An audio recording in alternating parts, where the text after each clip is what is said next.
घरोघरी मातीच्या चुली या मालिकेच्या येणाऱ्या भागामध्ये आता इकडे सुमित्रा समोर खूप मोठं कारस्थान सयाजी आणि ऐश्वर्याचं आलेलं आहे. सुमित्रा हे सामना बघायला आलेली आहे. हे सगळं ऐश्वर्या किंवा सयाजीराव यांना माहीत नसतं. आता सुमित्रा हा सामना बघत असते आणि ऐश्वर्या आणि सयाजी यांची चिटिंग सुद्धा पाहत असते. आणि त्यामुळे त्यामुळे इकडे आता सयाजीरावांनी ज्या वेळेला ऋषिकेश सामना जिंकणार असतो त्यावेळेला कशा पद्धतीने आता रेफरीला खूण केली आणि हा सामना बंद केला हे सुमित्राने पाहिलेलं असतं. त्यातच जानकी पेटून उठते आणि तुम्ही मुद्दामच हा सामना बंद केलात. मी पाहिलेलं आहे की या सगळ्यामध्ये कोणत्याही प्रकारची काहीही गोष्ट इकडे घडली नव्हती. म्हणजे आता वेळ बाकी होता तरी सुद्धा तुम्ही हा सामना बंद केलात, हे मात्र चुकीचं आहे असं आता जानकी पेटून सांगत असते. त्यावरती सयाजीराव चिडतात आणि आता तुम्हीच रेफरीचं काम करणार का, तुम्हीच संचालक होणार का? त्यामुळे एक गोष्ट लक्षात ठेवा, या सगळ्यामध्ये तुमचं इथे काहीही चालणार नाहीये. हे काय तुमचं आता या सगळ्यामध्ये घर नाहीये की तुम्ही इथे काहीही हे कराल म्हणून. त्यामुळे एक गोष्ट लक्षात ठेवा, या सगळ्यामध्ये आता आम्ही जे सांगू तेच होणार. आता ऋषिकेश विचार करतो, जानकी तू शांत बस, कारण किती काही झालं ना तरी या सगळ्यांच्या नादी लागण्यात काही अर्थ नाहीये. आपण सामना खेळूया. ऋषिकेश सामना खेळायला लागतो. त्यानंतर जानकी टाळ्या वाजवते, पण ऐश्वर्या मुद्दाम टाळ्या वाजवायला लागते. सगळी लोक टाळ्या वाजवतात. मग आता डोळ्यामध्ये इकडे माती फेकली जाते, ते औषध टाकलं जातं, त्यामुळे ऋषिकेशला काही दिसत नसतं. मग आता जानकी तिकडे आतमध्ये येते, तिच्या बांगड्यांचा आवाज येतो. मग जानकी आपल्या बांगड्या काढते आणि आपल्या बायकोच्या बांगड्यांचा आवाज ऋषिकेश अगदी अचूक ओळखत आता हळूहळू सामना जिंकतो. ही घडते गोष्ट सामन्याची. पण त्याच वेळी ऐश्वर्या आणि सयाजी यांनी या सगळ्यामध्ये जो विरोध केलेला आहे तो विरोध इकडे दिसतो, तो म्हणजे सुमित्राला. आणि ऐश्वर्या तर या सगळ्यामध्ये ऋषिकेश आणि जानकी यांना देशोधडीला लावायला निघाले, यांना हरवायला निघाले आणि त्यांची साथ सयाजीराव देत आहेत हे सुद्धा आता तिला समजतं. आणि ती विचार करते, नाही आज सकाळी ऐश्वर्याचं वागणं की अवंतिकाला हे सांगा, आत्ता तिचं हे वागणं, या सगळ्यामधून तिच्यामध्ये एक ईर्ष्या, एक रागाची भावना आहे हे लक्षात येते. त्यामुळे तिच्यावरती किती विश्वास ठेवायचा ही सुद्धा गोष्ट आता इकडे सुमित्राला खटकायला लागते. सुमित्रा ऋषिकेशला सामना जिंकताना बघते आणि आता तिकडून घरी येते. घरी आल्यावरती सुमित्राला एकच गोष्ट सतावत असते. सुमित्रा नानांना सांगण्याचा प्रयत्न करते, आज आपला ऋषी जिंकलेला आहे.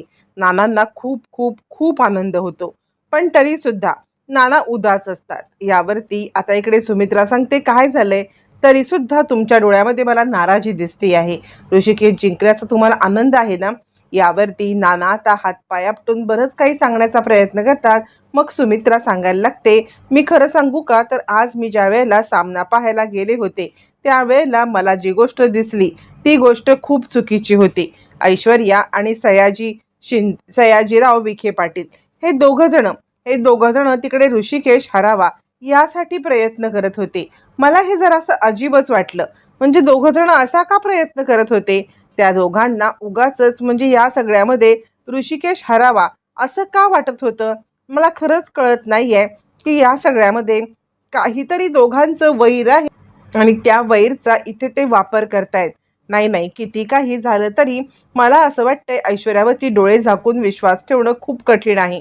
कारण आज सकाळी सुद्धा ती मला म्हणायला लागली की अवंतिकाला सांगा, मला इकडे किंमत नाहीये असं, आणि बरंच काही बोलली.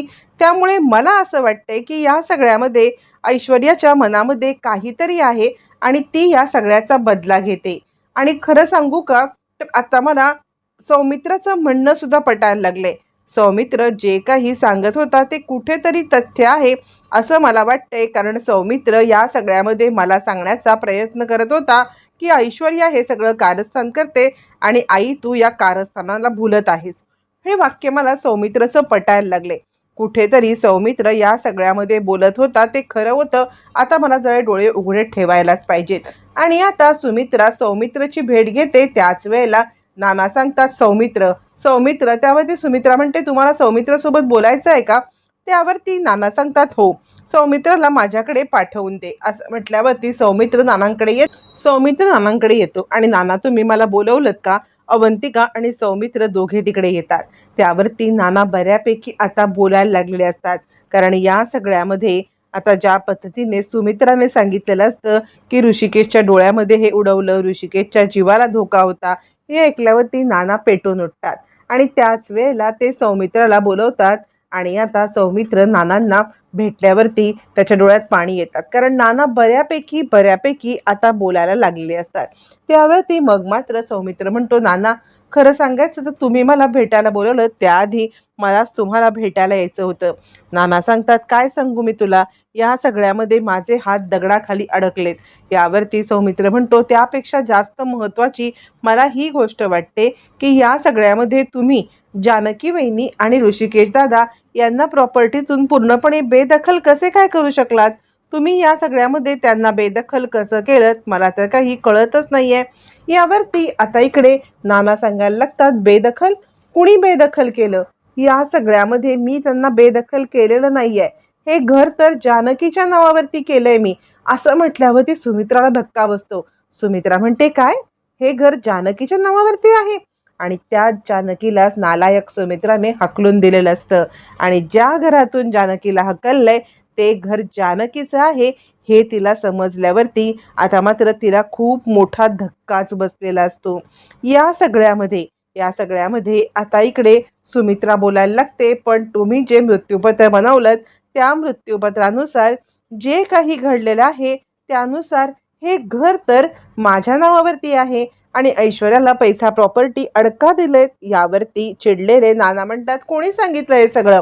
यावरती आता इकडे ऋषिकेश सांगायला लागतो, शहाणे वकील न बोलवता आले होते आणि त्यांनी सांगितलं की या सगळ्यामध्ये जर का नानासाहेबांनी सांगितलं होतं की मी या सगळ्यामध्ये काही करू शकलो नाही किंवा मी कंपनी किंवा बाजार समिती ही हँडल करू शकलो नाही, तर माझं मृत्यूपत्र सगळ्यांच्या समोर वाचून दाखवायचं असं जे काही सांगितलं होतं ना, त्यामुळे हे मृत्यूपत्र वाचण्यात आलं आणि त्यामुळे हा सगळा प्रकार असा घडलेला आहे.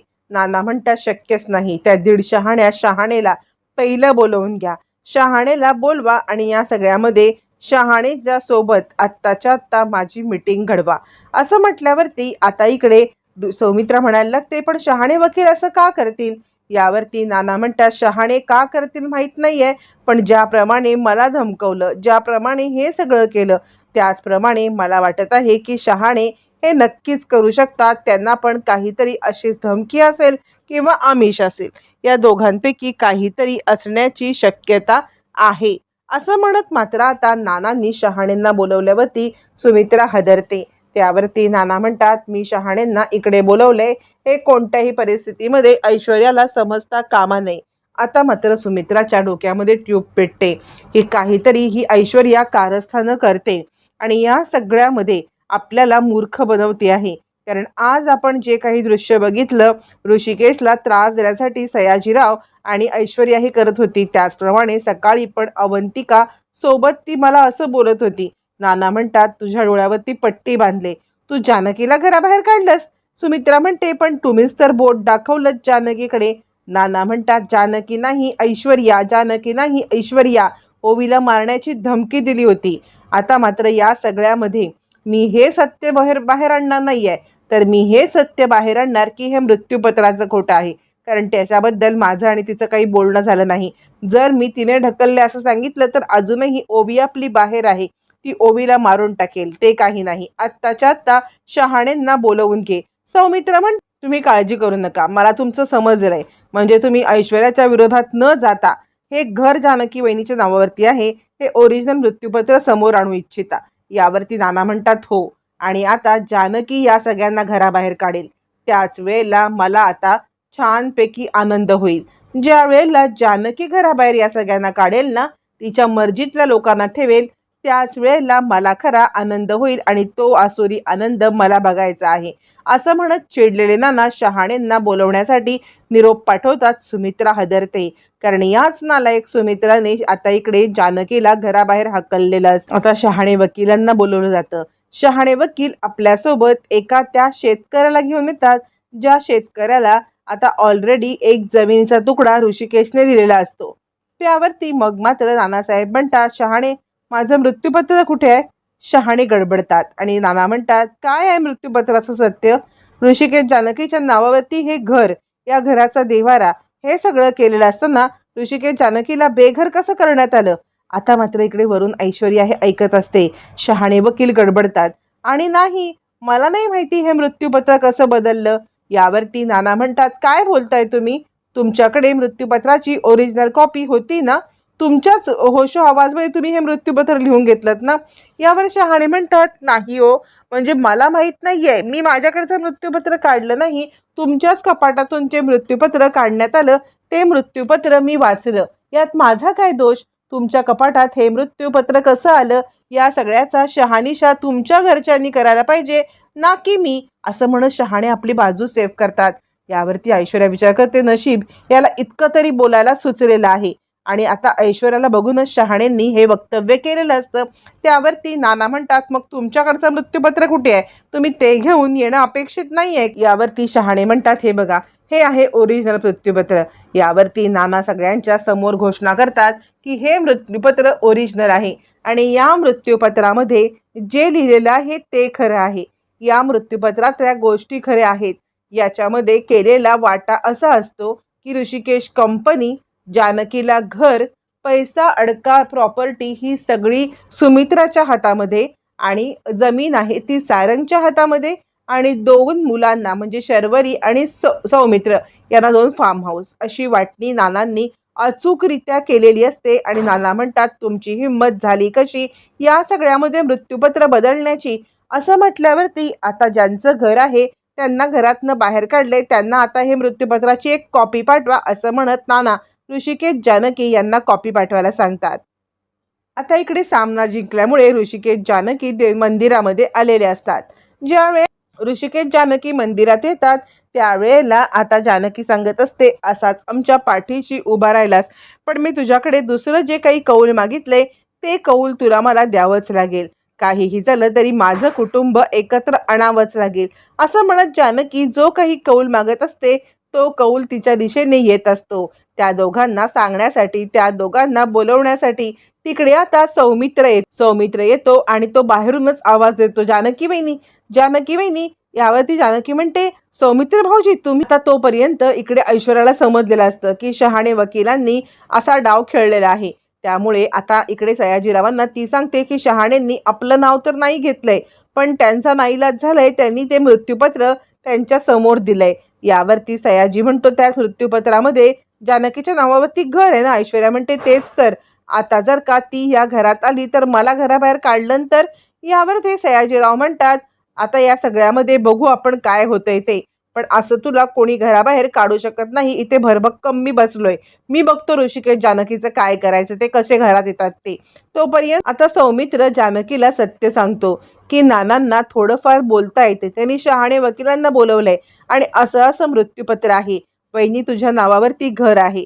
नानांना बाहेर म्हणजे नानांना शुद्ध आले किंवा नाना बोलतायत, नाना बरे होत आहेत, हे ऐकून ऋषिकेश जानकीला आनंद होतो. सौमित्र म्हणतो, दादा वहिनी मी तुम्हाला दोघांना न्यायला आलेलो आहे, कारण या सगळ्यामध्ये नानांनी तुम्हाला बोलवलंय.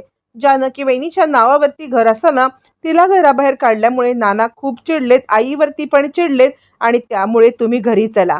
दुसऱ्या सेकंदात ऋषिकेश म्हणतो, नाही सौमित्र, किती काही झालं तरी मी त्या घरात राहील. जानकी म्हणते, काय बोलताय, नानांना भेटायला तरी जायला हवे. ऋषिकेश म्हणतो, नानांना भेटायचं असेल तर नाना बरे झाल्यावर ती घराच्या बाहेर येतील तेव्हा मी भेटेन. नानांनी तुझं नाव का घेतलं याचं क्लॅरिफिकेशन मला पाहिजे आणि त्यानंतर मी भेटेन आणि सन्मानाने त्या घरात गेल्याशिवाय मी जाणार नाही. घर भरे तुझ्या नावावरती असलं, राहू दे त्या लोकांना, आपण त्यांना घराबाहेर काढायला जायचं नाहीये. जोपर्यंत तुझ्यावरचा आरोप सिद्ध होत नाही किंवा तू निर्दोष आहेस हे सिद्ध होत नाही, मी त्या घरात पाऊल ठेवणार नाही, असं म्हणत तो जानकीला ठामपणे निर्णय सांगतो. तोपर्यंत इकडे नाना सुमित्राला बोलत असतात, काय केलंस काय तू सुमित्रा? या सगळ्यामध्ये तू जानकीवरती विश्वास न ठेवलास? सुमित्रा म्हणते, पण तुम्हीच तर मला सांगितलं ना की जानकीने ढकललं. त्यावरती नाना म्हणतात, ओवीला किडनॅप करायची धमकी दिली होती म्हणून मला जानकीचं नाव घ्यायला लागलं, पण तो ऐश्वर्या आणि नालायक सयाजी हा असा काय घाणेरडा डाव खेळत होता ना की त्यात मी पण अडकलो होतो, पण तू तू तर उघड्या डोळ्यात सगळं सत्य बघत होतीस ना? अगं ऋषिकेशला का पाठवलंस? जानकीची चुकी होती ना. मग ऋषिकेश हे घर सोडून जात होता, तू तिला थांबवलं नाही. सुमित्रा, तू पण तितकी दोषी आहेस. एक लक्षात ठेव, जोपर्यंत ऋषिकेश जानकी या घरात येत नाही, जानकी निर्णय घेत नाही या घरात कोण राहणार आणि ती सगळ्यांना माफ करत नाही, तोपर्यंत तुझ्याशी मी बोलणार नाही. निघ सुमित्रा तू इथून. आजपासून माझ्या खोलीत येऊ नको. माझी काळजी घ्यायला जो कोणी वॉर्ड बॉय आहे ना, त्याच्यासोबत मी थांबेन. तू माझी काळजी घ्यायला थांबू नको. नानांनी सुमित्राला फटकारलेला आहे आणि आता शहाणेंच्या एका खुलास्यामुळे सगळं सत्य समजलेलं आहे. नंतर सौमित्र शहाणेंना एकांतात जाऊन भेटून, शहाणे, खरं खरं सांगा, तुम्ही तिकडे जे सत्य सांगितलं नाही ते सांगा, असं म्हटल्यावरती शहाणे फुटतात आणि शहाणे सांगायला लागतात, हो, सयाजीराव आणि ऐश्वर्या यांनीच मला हे करायला सांगितलं. पण माझं हे सत्य समोर आणू नका, कारण माझ्या कुटुंबाच्या जीवावरती बेतू शकतं. हे माझ्या कुटुंबासाठी खूप महत्त्वाचं आहे. माझ्या कुटुंबाला सुरक्षित ठेवण्यासाठी मी हे सगळं केलंय. प्लीज तुम्ही या सगळ्यामध्ये माझी मदत करा आणि माझ्या कुटुंबाला या सगळ्यामध्ये वाचवा. त्यावरती सौमित्र म्हणतो, तुमचं सत्य मी कुणाला सांगणार नाही, पण ज्या वेळेला वेळ येईल ना, त्यावेळेला हे सत्य उलगडलं पाहिजे आणि ते सत्य तुम्हीच उलगडायचं आहे. शहाणे होकार देतात आणि या सगळ्यामध्ये नानांनी खूप मोठा आता इकडे डाव रचत आता सत्य समोर आणलंय. जानकीचं घर आहे, पण ऋषिकेश जानकी घरी येणार का? आणि घरी आल्यावर ती पुढे काय होणार, कुणाला घराबाहेर काढणार, हे मात्र पाहणं रंजक ठरणार.